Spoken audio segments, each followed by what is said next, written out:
Bienvenue sur Espoir Média, votre émission Toutefois qui parle de la foi dans tous ses états. À chaque semaine, nous essayons d'aborder ce sujet en invitant des personnes, en discutant sur des articles, sur des choses du quotidien. Et aujourd'hui, nous allons recevoir une invitée. Donc, d'abord, nous avons toujours Eunice avec nous. Comment ça va, Eunice?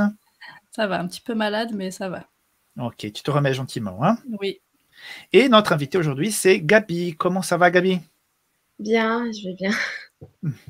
Gabi qui vit dans la région de Lausanne et que nous fait cadeau de sa présence aujourd'hui sur notre émission. Est-ce que tu peux te présenter un petit peu, Gabi? Je m'appelle Gabrielle, j'ai 16 ans, je suis étudiante et je vais à l'église de Lausanne, la lusophone, avec eux.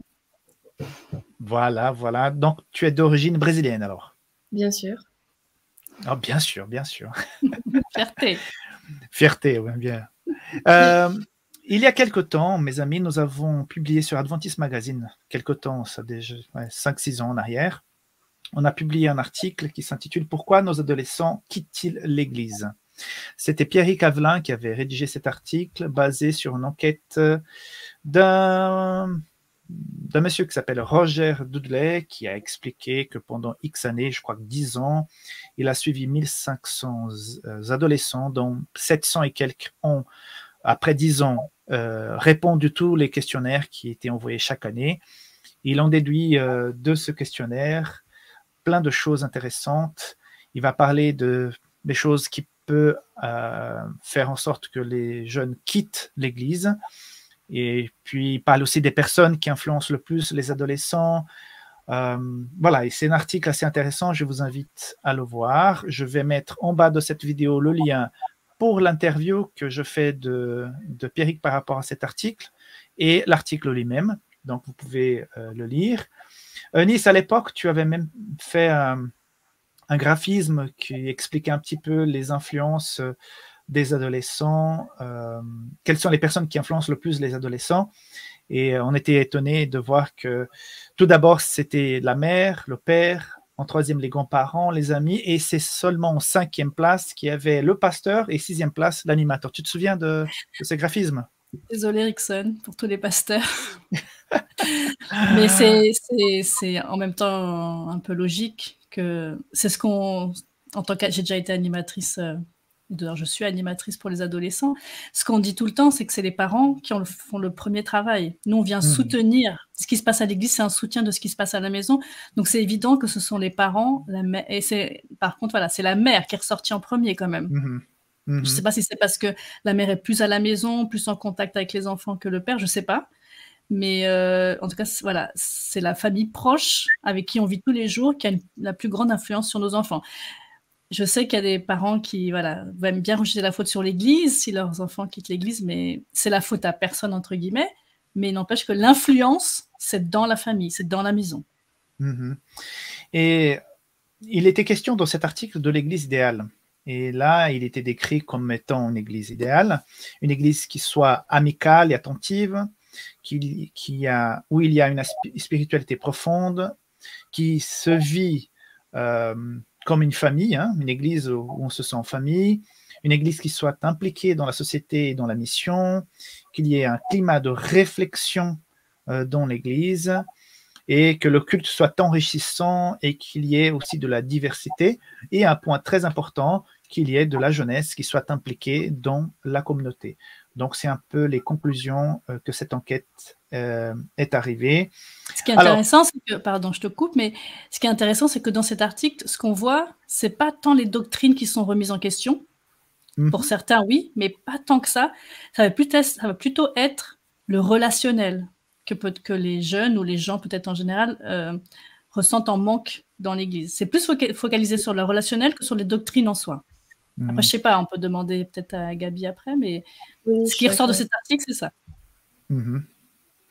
Et justement, pourquoi nous avons invité Gabi à participer avec nous aujourd'hui et pourquoi nous avons intitulé cette émission pour quelles raisons les adolescents peuvent-ils revenir à l'Église? C'est parce que Gabi, elle racontait il y a quelque temps, et j'étais présent, un peu son témoignage. Elle était complètement désintéressée de l'Église et tout à coup, ça a changé. Et donc, c'est pour ça qu'on t'invite aujourd'hui. Gabi, est-ce que tu peux décrire un petit peu comment tu vivais l'église il y a quelque temps quand tu avais vraiment plus envie de venir? Qu'est-ce que tu ressentais? Déjà, je sais pas comment expliquer vraiment, vite fait, mais Mhm. je vais dire que genre, j'avais pas du tout envie d'être là. On me forçait à être là, on me forçait à faire l'école du sabbat, à écouter les prédications, à travailler un peu dans la liturgie, mais c'était un truc de genre 2 minutes. C'était vraiment chiant pour moi, pour dire vraiment, dans mon Mhm. langage. Et j'avais pas du tout envie d'être là. Et puis le matin, pas envie de te lever pour Non aller plus. quelque part où on n'a pas envie. Donc c'était des matinées assez dures, quoi. Ouais. Tu trouvais rien qui t'intéressait? Non, puisque je pense que c'était un combo, c'était avec le Covid aussi que ça marchait pas, qu'on n'avait pas trop d'activités. Après aussi, il y avait pas trop de jeunes de mon âge avec Mhm. moi. Il y avait un temps où j'étais vraiment la seule qui était dans l'école du sabbat parce que j'étais la seule avec mon âge. Mhm. Du coup, c'était compliqué pour moi pour me dire, mais genre, pourquoi rester ici, quoi? Mhm. Tu avais envie de faire quoi à ce moment-là? T'aurais voulu rester à la maison, tout simplement. Oui, j'aurais voulu rester à la maison. Des fois, on m'a invité. Ouais, vas-y, Gabi, samedi, on sort. Je dis, je peux pas parce que y a mes parents, j'ai l'église. Et je me faisais trop. Euh, je m'embêtais avec tout ça. Mhm. Et puis Et c'est les parents qui disaient, hop, lève-toi, on va à l'église, peu importe ton avis sur la question, on part à l'église, c'est ça? oui, voilà, mon père. Surtout parce que mon père, il faisait tout le temps, mais Gabi, vas-y, 5 minutes, on est déjà en retard. Parce que nous, on est souvent, on fait les choses à la dernière heure, on va dire. Du coup, on était souvent en retard et il me dépêchait. Et du coup, j'aimais pas du tout. Du coup, je forçais encore plus pour rester à la maison. Mais après, Mhm. bah, j'étais là tous les samedis. Ok, bon, voilà, on a compris un peu comment les choses étaient auparavant. Et à quel moment ça a commencé à changer? Quand 2 membres de mon église, ils ont inventé le Team Night, Team Tonight, je suis sûre, mais on dit Team Night. C'est un rendez-vous qu'on a avec les jeunes, une fois par mois, au deuxième samedi. Et Mhm. moi, je suis très proche des deux, mais j'étais plus proche à la fille, Carlina. Mhm. Et elle m'a invitée, elle a dit, Gabi, on y va. Bah, tu vas aimer. J'avais pas du tout envie d'aller non plus parce que je connaissais pas trop les gens là-bas. C'était des gens de l'église hispanique et quelques personnes de mon église que j'étais pas vraiment proche encore. Mhm. Du coup, bah, j'étais un peu, tu sais, timide encore avec eux. J'avais pas vraiment envie de parler. Mais on m'a forcé à y aller. Ma mère aussi, elle m'a dit, mais tu vas, il n'y a pas de question. Et au bout d'un moment, j'ai commencé à aimer être là-bas et je me suis sentie accueillie. J'ai fait des amitiés. Je peux juste faire une petite parenthèse sur ce que c'est le Team Tonight. Mhm. En fait, c'est effectivement 2 personnes de jeunes de notre église qui ont mis ça en place. C'est une activité qui a lieu une fois par mois, le samedi soir, que entre jeunes. Là, dans notre cas, dans le cas de notre église, c'est entre 12 et 16 ans.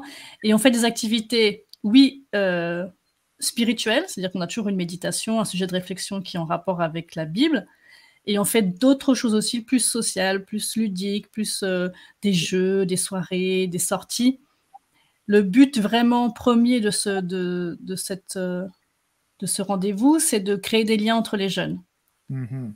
Et donc voilà, on sort un peu de l'aspect formel, la couverture un peu formelle de l'église pour avoir quelque chose qui est plus convivial, plus cool, entre guillemets, et qui est basé sur la relation entre les jeunes. D'accord. Donc, c'est-à-dire que le simple fait d'avoir voilà, deux personnes qui se rapprochent de toi, qui proposent une activité qui soit 100% pour les jeunes et qu'avec des jeunes, ça a déjà commencé à faire des changements dans ton regard par rapport à l'Église. C'est ça? Oui, ça a beaucoup changé depuis là. C'est Mhm. c'est c'est là qui m'a poussé à chercher. D'accord. Et puis, je pense que c'est pas que cette activité qui a changé un petit peu ton regard. Suite à cette activité, je crois que tu as créé des relations, c'est ça? Oui. Et une fois qu'on a des relations, souvent, il y a un truc qui passe. Et puis, il y a d'autres choses, d'autres idées, parce que quand on est jeune, on a une dynamique, on a envie de faire des choses, n'est-ce pas? À Oui. partir de ces relations, qu'est-ce que tu fais aujourd'hui dans l'Église? Comment tu vois l'Église aujourd'hui? Moi, aujourd'hui, je vois l'église comme un refuge, plutôt. Mhm. J'aime bien être là, je me sens en sécurité. J'aime bien les gens qui sont là-bas, je peux en parler quand je veux. Et il y a tout le monde qui m'écoute si je veux, on va dire. Et c'est vraiment un deuxième chez moi là-bas. Mhm. Effectivement. Et c'est intéressant, hein, on n'a pas travaillé ça avant, mais je vois que dans tes réponses, on retrouve quelques éléments de cette enquête qu'on a dit, hein, que j'ai mentionné tout à l'heure. Donc, tu as des personnes qui t'écoutent, tu as des gens qui ouais, que te prennent en considération, tu te sens à la maison, il y a des activités qui correspondent. Donc, on voit que un article qui vient d'une étude qui est assez schématique recèle à quelque part, contient à quelque part des éléments qui sont tout à fait vérifiables dans la pratique. Donc, ça me réconforte beaucoup de savoir que, voilà, si on essaye, si on fait des efforts au niveau de l'Église pour pouvoir mettre en place des choses 100% pour les jeunes, ça peut être la réponse à une certaine lassitude de certains. Au niveau de l'Église, est-ce que ça a été une réflexion plus profonde, Denis, ou c'était les deux personnes qui ont eu cette idée et que ça, par hasard, ça a marché? On était l'équipe qui s'occupait de la catéchèse des ados. On était un peu, oui, inquiets de fait justement de voir qu'il y avait très peu de jeunes le matin. Mhm. Et en fait, il y avait un contraste entre le matin à la catéchèse, l'école du sabbat, où ils étaient très peu et pas très expressifs, on va dire. Je dois avouer, Gabi, au départ, était fermée quand moi j'ai commencé à m'occuper des ados. Fermée, hein, un peu dans la distance toujours. Et l'après-midi, on voyait quand même, parce que des fois, il y a des activités scouts, entre guillemets, et il commençait à y avoir une petite dynamique entre eux. Sauf que l'écart d'âge était grand entre les plus petits et les plus grands. Et c'est vrai que ces deux personnes-là, Alex et Carolina, ont eu cette idée de faire le Teen Tonight. Mais il manquait quelque chose à la base parce qu'on était trop peu. Donc, ce qui a vraiment fait l'émulsion, c'est qu'on s'est joint à une autre église, l'église aussi de Lausanne, hispanique, et francophone aussi, même s'ils ne viennent pas forcément tout le temps, mais il y en a au moins un qui est déjà venu. Et donc là, on a une équipe de plus de 10, une douzaine de jeunes. Donc là, voilà, ça fait une émulsion, ça a pris, quoi. Ils s'entendent Ouais, bien. De groupe. Ouais, l'effet de groupe, ça, je pense que c'est très important, au-delà de ce qu'on propose. Et du fait, effectivement, qu'on aborde aussi des sujets, je pense qu'il les touche. Et que, je sais pas, ça c'est un miracle de Dieu, où ils parlent de manière très ouverte, sans aucune... Ils ont confiance les uns en les autres, et en les animateurs, je pense qu'ils se sentent à On va l'aise. pas les juger. Ouais, ils se sentent à l'aise pour... Il y a des jeunes dans le groupe qui ont déjà dit, moi je remets en question la Bible, je sais pas si c'est vrai, des choses qu'ils n'oseront peut-être pas dire devant leurs parents, mais devant les jeunes et devant nous, ils osent le dire, et on a des débats. À chaque fois, on se dit on fait allez, 30-40 minutes de médite, et en fait ça dure très longtemps parce qu'ils ont beaucoup de choses à dire, et c'est un endroit où je pense qu'ils se sentent en sécurité. Ok, ça correspond, hein, Gabi? Oui, beaucoup. C'est vrai que quand je me dis, genre, un endroit où je peux parler vraiment librement et que je peux écouter des conseils à part et ne me pas faire juger, c'est là-bas. Vraiment, c'est réconfortant. Ouais. Et je pense que les parents n'ont pas à rougir si jamais leurs enfants n'ont pas cette ouverture, parce que voilà, l'adolescence, on n'est ni enfant ni adulte. On est entre deux. C'est une période de la vie extrêmement difficile, et je me souviens de la mienne. Donc, il faut les comprendre. Parfois, ben, voilà, ils sont plus à l'aise pour parler avec des gens à l'extérieur. Et quand on a une équipe, un entourage, une structure qui peut les entendre, sans jugement, et puis qui peuvent apporter des réponses intéressantes, c'est vraiment formidable.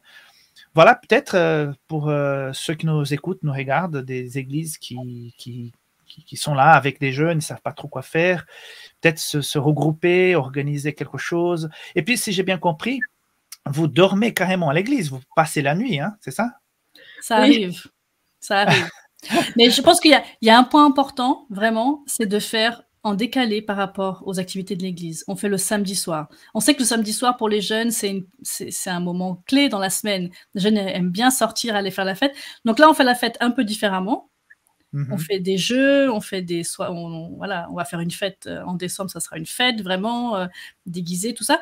Mais c'est le samedi soir, c'est pas durant l'école sabbat, c'est pas le samedi, c'est vraiment un moment clé où les jeunes aiment être entre eux. Et vraiment, il n'y a pas besoin de faire des choses super compliquées. Voilà, on fait des jeux, des fois c'est juste un repas pour qu'on puisse parler. C'est vraiment comme j'insiste sur le relationnel, pour qu'ils puissent apprendre à se connaître et à créer des liens entre eux et avec nous. Tout à fait. Et dès qu'il y a les adultes, ça change le climat parce que, voilà, c'est pas la même chose. Ils sont en famille, ils sont entre eux et ça, c'est important. Mais parfois, on veut obliger les jeunes à être toujours avec les adultes et là, avoir un petit coin à eux, c'est très, très, très important. Et je peux témoigner aussi que, pardon, juste, voilà, ça a créé quelque chose, ça a changé le regard de Gabi sur l'Église. Depuis, elle a déjà prêché à l'Église. Durant la catéchèse à l'école du sabbat, elle participe beaucoup plus qu'avant. C'est elle qui encourage les autres. Donc oui, ça, vraiment, on a vu une transformation. C'est justement la question que j'allais poser. Quel est ton engagement aujourd'hui à l'Église après cette expérience que tu as vécue dans ce programme? Donc, voilà, elle vient de dire que tu prêches, que tu donnes un coup de main aussi au niveau d'autres jeunes. Et quoi d'autre? J'ai prêché à l'Église et maintenant, je tiens une partie du ministère de louange pour les jeunes. C'est moi qui dirige et tout. Aussi, comme elle a dit, c'est plutôt moi qui influence les autres, puisque je suis un peu la plus grande là-bas. Du coup, c'est plus facile qu'ils m'écoutent, on va dire. Et c'est ça. Des fois, j'aide aussi avec des petits trucs. Et voilà. Voilà, tu es impliquée au lieu d'être passivement assise en attendant l'heure de partir, de rentrer à la maison. Voilà, est-ce qu'on peut faire un résumé de tout ce qu'on a vu ici aujourd'hui par rapport à ton expérience? Donc, il était question là d'un moment privilégié entre les jeunes, il est question d'un climat de confiance, il était question quoi d'autre? Aidez-moi. L'effet de groupe, hein. Il faut qu'il y ait un nombre. Il faut se tenir à d'autres églises si besoin. Hein. Parce que si vous êtes 2, 3, 4, la sauce va être plus difficile à prendre. Qu'il y ait un mélange entre le spirituel et le social, qu'il y ait aussi cette partie de, entre guillemets, de petite folie, de faire un petit peu la fête. Hein. Voilà, quitte à dormir à l'église et puis se coucher tard, mais voilà, on a vécu quelque chose ensemble et c'est important. Est-ce que j'aurais oublié quelques éléments? Moi, je dirais que c'est simple à faire. Ça ne doit pas être, comme Michel a dit, un truc énorme. Je vais donner un exemple. Vraiment, à chaque fois, on nous donne une opportunité de manger ensemble et on choisit tout en tacos.